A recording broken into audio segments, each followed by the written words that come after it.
Okay, so we're going to be doing the initial Wi-Fi setup on the movement, the Muxall MX3 movement. And I use movement and MX3 interchangeable. MX3 is the model and movement's the name.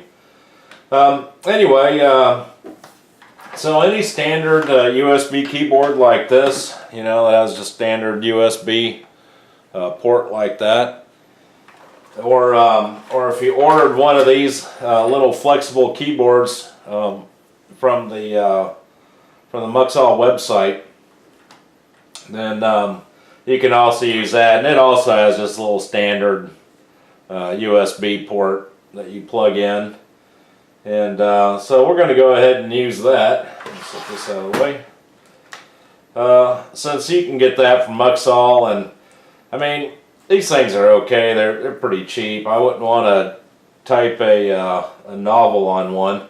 So,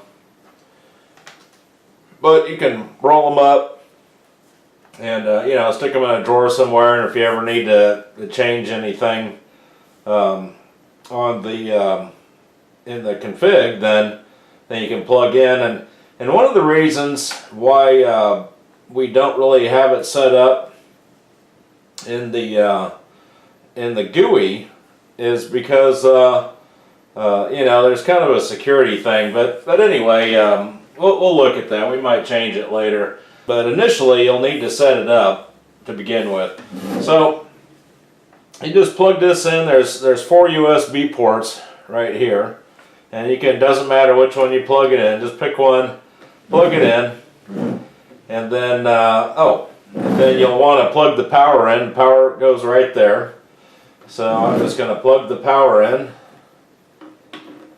and we'll wait for it to boot up. Now what's going to happen is this going to boot up into the command line interface mode, and don't let command line interface scare you. It's just a little menu, and so you can just, using the arrow keys right here, just go up and down and select whatever you need. Yeah, sorry about the weird angle on this. I'm shooting it kind of over my shoulder. So I've got you zoomed in here. I'm just using the arrow keys to highlight the different menu selections. We're just going to take the top menu selection right now. So you just highlight network, hit enter. And then the select interface, so it defaults to just some bogus static IP address that's plugged in there by default, but we want Wi-Fi, so I'm going to hit enter there, and it pops up a little sub menu, and we're going to use WLAN 0, which is a built-in Wi-Fi.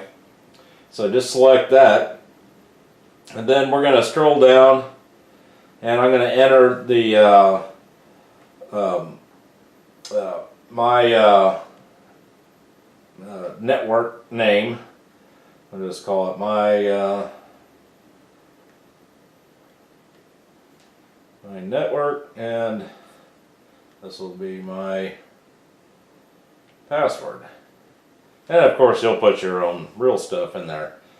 And we do want to select DHCP. And if you noticed, you know, as soon as I select DHCP, all the rest of the stuff kind of disappeared, and that's okay. This is static IP is for, you know, some advanced users, and if you're curious, DHCP stands for Dynamic Host Control Protocol, which basically means it's just going to ask the router for an IP address. So okay, so then I'm sorry, I was talking and doing it, so I'm hitting the down arrow. And I just keep hitting the down arrow until I get to OK. If you wanted to cancel it, you can just go to cancel, and it'll back out all the changes you make. But we want to keep these, so I'm going to set OK. And so what it's doing now is it's resetting the network configuration inside the movement. And what we're going to do, as soon as it finishes, this takes a couple minutes here, and well, probably not a couple minutes, maybe about a minute, and then but we're gonna reboot it because I'm gonna reboot it, and probably in the future what's gonna happen is after that's changed, it will probably automatically reboot. Okay, so it came back now. So I'm just going to scroll down and then hit reboot clock and hit enter. And after you you'll see this going along. After you hit reboot, just unplug the keyboard, and that's it. That's all you have to do. Okay, so after the clock is rebooted, what you should see is you'll see the IP address right here, and this is going to be your Wi-Fi signal strength. So it's 205, and it's like basically having a number of bars. So if you have 5 bars, like on one of your cellular devices, and so this is only getting 2 bars. Yeah, and so and it says it's also online, which is good. That's exactly what we want. And when it shows ready, that means it's actually logged into the to the cloud service. So one last thing I wanted to show you is you don't have to turn off the clock or power it off before plugging in the keyboard. All you have to do is just take your keyboard with the clock running and just plug it in to any available USB port, and you'll see it's got some, these are some log messages that are it's just some clutter log messages. All you have to do is just take just hit the down arrow until you highlight where it says clear screen and hit enter, and it'll clean all those log messages off, and we'll try to get that fixed.